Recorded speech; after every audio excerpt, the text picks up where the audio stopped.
All right, so today's topic is using Portfolio in the iLearnNYC platform for mandated students.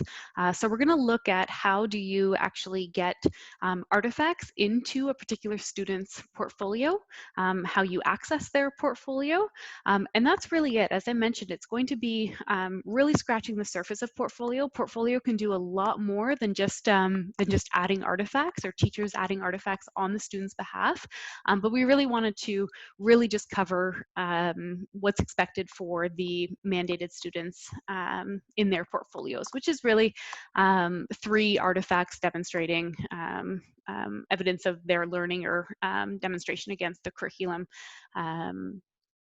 for the particular course that they're taking.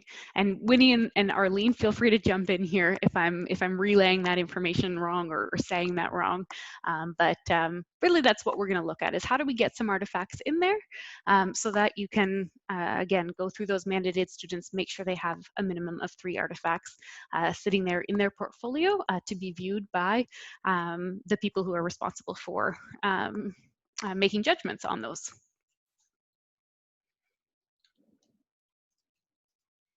All right, so let's jump over to the iLearnNYC platform. And I'm sitting in a course right now, just at the home page. So you are probably familiar with this already, right? You come into the iLearn platform, you come into your course, and every course that you have access to as a teacher should have a link to portfolio on the navigation bar. So if you click on that, that's going to take you right into the portfolio tool. And so when you do that, what's going to happen is the system's going to load every student in the class. So you can see I've got all of my students loading here. And then any portfolio artifacts that already exist within the portfolio are going to show up as the background. You'll notice on mine that I've got these fun little monsters. Yours might just be blank avatars. If you are a really big fan of those monsters and you do want to change that, just note that you can do that in settings here. So if I click on settings, you see there's this checkbox, use friendly Funster avatars instead of the profile photos, which are going to be empty if students haven't uploaded their own profile photo. So if you like that, that's just a fun thing you can change that I thought I'd point out. Now, another update that we've actually done in the last month is this sort of slim view option.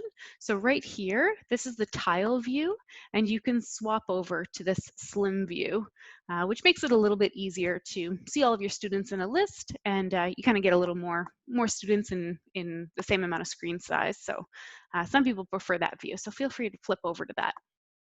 Now, as a teacher, when I'm ready to add an artifact to a particular student's portfolio, it's as simple as clicking on the student's name. So I'm going to add an artifact to student 28, or I'm going to go into their portfolio firstly. So I'm going to click on that.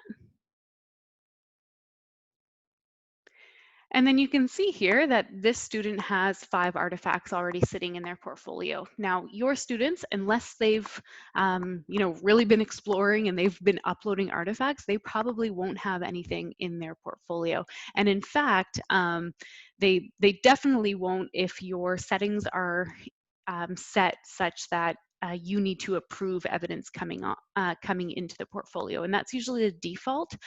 So it's likely that your students' portfolios are going to be empty. So students, when they log in, they can access their portfolio, they can be adding things to their portfolio, and then you can approve them. But in this case, the teacher is going to be adding portfolio artifacts on the student's behalf. And you have the functionality or the permissions, I guess, to add to every student's portfolio who's in your class. So now I've come into student 28's portfolio, and you can see, as I said, there's some artifacts here. There's some that have been pulled from Google Drive. There's some that are Word documents. There's some that are images. These are all different file types that are absolutely accepted in Portfolio. So we accept all sorts of different file types. So when you're looking to add to a student's portfolio, it's very simple, add to portfolio. And then you've got these 3 options. Now, students have this same option, just so you know, when they add to their portfolio, they see this same thing. And so what you can do here is you can drag and drop files in, pull from Google Drive. So this would be pulling from your Google Drive, which I'm guessing you probably don't have artifacts of that your students have completed in your Google Drive or your OneDrive. So I'm guessing that most of you would be using the file upload option, which means that essentially to get an item into the portfolio, you need to have a file somewhere. And so that file could be sitting on your computer that you've either, maybe you've pulled their assignment from Edmentum or from Scholastic LitCamp, wherever they're doing assignments, you can be pulling those, downloading those if there's a download option within the third-party content vendor. If they don't allow you to download assignments, depending on the expectations for the actual artifacts, if a picture or a screenshot of the assignment is acceptable, you could do that as well. So take a screenshot of their assignment, and that's going to produce a file on your computer, which then you can save and upload into their portfolio. And so I'm going to use this drag and drop functionality. I've got, in my example, a little Word document that's sitting on my computer. So again, I would have gotten this from somewhere else. It could have even been actually the assignment tool in Brightspace. Maybe they, or sorry, in iLearn. Maybe they submitted an assignment and now I'm downloading it to be added to their portfolio. And so I've just dragged and dropped that file in, and now that file's in their portfolio. Now, as I mentioned, when we click on the actual file or when we go into the actual artifact, there's lots of options here around, being able to provide feedback, adding rubrics, categorizing the work. But I think for our purposes today and from what my understanding of your needs around the mandated students portfolio, you won't necessarily need or use these functions for this particular purpose. They're great and they really help create some really great digital portfolios that you could organize and give feedback on and use to document student learning or student progress. But for our purposes, like I said, I really just want to focus on adding the document, and that's really the key, I believe, for mandated summer school students. One option I thought maybe you might be interested in is this teacher-only comment area. And so you see there's this teacher-only area for private teacher notes, and here you can make notes that are only visible either just to yourself. If you put it over to hidden, then that's really just a note for you. Literally no one else will ever be able to find that private note. And so maybe it's just a note to yourself that you want to add, that you don't want the student to see. You don't need any other educators to see. It's just a note for yourself. Or you can flip it over to visible, and that will make it visible to anyone else who has teacher-like permissions in this role, in this course, sorry. So maybe a principal who's coming in, they would be able to see these private teacher notes, but they would not be visible to students. So that's an option I did want to point out as something that might be useful to you. All right, I'm going to pause there and just take a look at the chat and see if there's anything relevant I can answer based on what I've shown so far. All right, so this one, Martha. So students can download anything that they think should be in their portfolio. I thought I had to prove first before I went in the portfolio. Yeah, so if we're talking about students adding to their portfolio, you actually have the choice in whether you want to approve or just allow things to automatically go in. And I want to show you where that is. So I'm going to come out of here.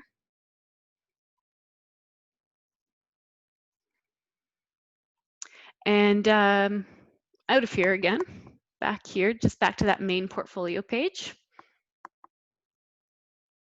Oops, sorry, I went too far. Let me go back in.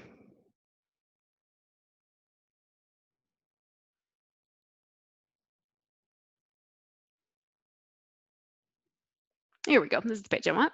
So you come into the portfolio area, and then you'll see there's this settings area that I pointed out at the beginning. So I talked about being able to switch to the friendly Funster avatars if you like these, but here it is evidence approval. And so depending on how the students are adding portfolio artifacts to their portfolio, you can choose if you want to require approval for it. So there's portfolio web tool, which is just adding to the portfolio in the same way that I just showed you. So students opening up a web browser, clicking on add to portfolio and pulling from their Google Drive, OneDrive, or uploading a document. So right now in my course, I don't need to give approval for students to be able to do that because this isn't checked off. What they do need approval for is if they are using the app, the portfolio app, under the class device or the family device modes. And the default for this is that it does require approval, and that's because those are modes in the app that are generally geared towards younger students. And typically we have by default on for the younger ones that approval being necessary. But if that's, you might not actually have a lot of students using the portfolio app, but if you know if they're using it or if you've talked about it, then you can decide, that decision will be a little bit more relevant for you on whether you're approving it or not. And then same thing for the My Device mode. So there's portfolio app that students who have their own device, so they're likely a little bit older, they can be adding to their portfolio right from their phone. And again, you can decide if you check it off, that means that you want to approve the item before it goes into their portfolio. And you'll notice if I actually cancel out of here, there's this approve evidence section, and that's where you would go to see if you have any evidence waiting for your approval.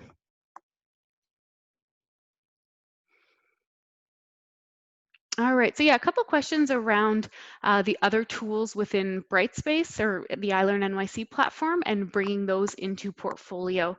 So right now, basically Portfolio was designed to be very student driven. So students have the capability to be, if they've handed in an assignment to the assignments tool, then they have the choice. They can also then go to the Portfolio tool and add it there.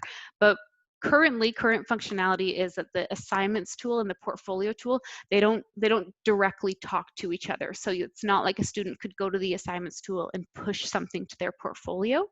That's something that a feature that we're looking to add and is on our plans to add in the future.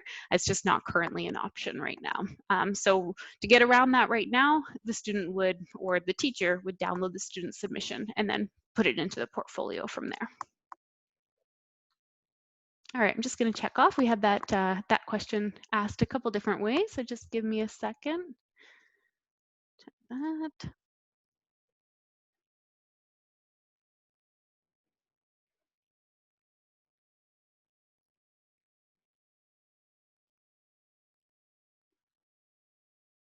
All right, couple of questions around Edmentum things, and I can't field those questions, unfortunately, as I'm personally not familiar with Edmentum, but I don't know if I'll let Winnie and Arlene address those if they are able to. I'm going to say hi, this is Winnie Bracco, and thank you all for joining us. We have a large crowd here today, and I appreciate your time. Right now, we have a lot of questions about Edmentum, and I believe that Edmentum, all the coursework will stay within that platform. It is archived, so people can always go into it to review the mastery of the students.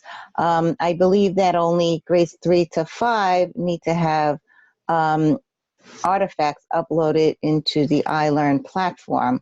Correct me if I'm wrong on that, but that is the guidance I believe that I got in terms of grades 3 to 5 uploading their content into the portfolio tool. And everything else, 6 through 12, since you are working in the Edmentum platform, it remains in the Edmentum platform. Somebody just asked about downloading a discussion or something like that and uploading it into the portfolio. I am not clear on if any of the Edmentum work can be downloaded. That is a question that I'm going to have to reach out to Edmentum to ask whether that is the case. So I hope that that answers the question. And there's another question about the portfolio summary sheet. we're not provided with guidance on that. We would have to reach out to the Summer in the City folks about the portfolio summary sheet. I am assuming that you have to complete one for each student. If that is the case, you can complete that. You can then upload it as a Word document or take a picture of it. And if it's one for each student, you can upload it to that student's portfolio as well. So everything then stays together. Okay, Jess, I'm going to throw it back at you right now. Perfect. Thank you. Sure. All right, so I think that's everything I really wanted to show you. Like I said, we really just scratched the surface, and I know we've kind of started answering some questions, but now I kind of want to officially transition into the question period and be going through the questions that we have in the chat here. So keep in mind, I will be prioritizing questions that are related to the functionality of portfolio and any questions that are related to something else in the iLearn platform. I'll be showing you right now some resources you can go to get the answer to your question. So the first place I want to point you to is you'll notice that in the top level of iLearnNYC, so when you first log in, there's a button here called Get Help Here. And Get Help Here has a number of links to help get you started. So before I go through those though, I actually want to call out my #1 resource, which is the iLearnNYC 101 training course. And so that course, every teacher is enrolled in. It's a self-directed course. That's a great course to take to get the student view really of an iLearnNYC course, and then obviously just for self-directed learning. So in this first section about this course, there's a quick start guide, there's a getting started manual, there are quick start webinars on all of the main tools. There are educator webinars that are still happening on a weekly basis, and you can also watch previously recorded webinars. So these are really great resources to go to if you, again, have questions around other functionality within the platform. And then it kind of goes through what you might do in your, before you meet your class, your first week, your second week. A great course to kind of chip away at on your own. And then there's also, as I mentioned, this Get Help Here area. And the first link is linked to the iLearnNYC support page. And so that is this page here with trending articles of frequently asked questions. You can also chat with an expert, which will connect you to somebody similar to me at D2L who can answer questions around the functionality of the platform and how the platform works if you aren't able to find your answer by looking through, that course or some of these other resources that are available to you. Like, for example, the iLearn support page. And that is taken care of or managed by the iZone team. And they have some really great videos on here all about the iLearnNYC platform, all kind of divided up and organized into videos that they think would be relevant and important to you. And then we also have the Brightspace community, which is run by D2L, where you can sign up and get a login and ask questions there if you want. Then there's also our, if I go back to this page, that's community, and then there's our documentation site where you can search by keyword, and our YouTube channel as well. So our YouTube channel is Brightspace Tutorials, and there's tons of short little videos if you prefer short little videos rather than some of those webinars that are between a half hour and an hour long. So that's everything I wanted to show you. And like I said, we'll transition over to the Q&A portion. So I am going to stop the recording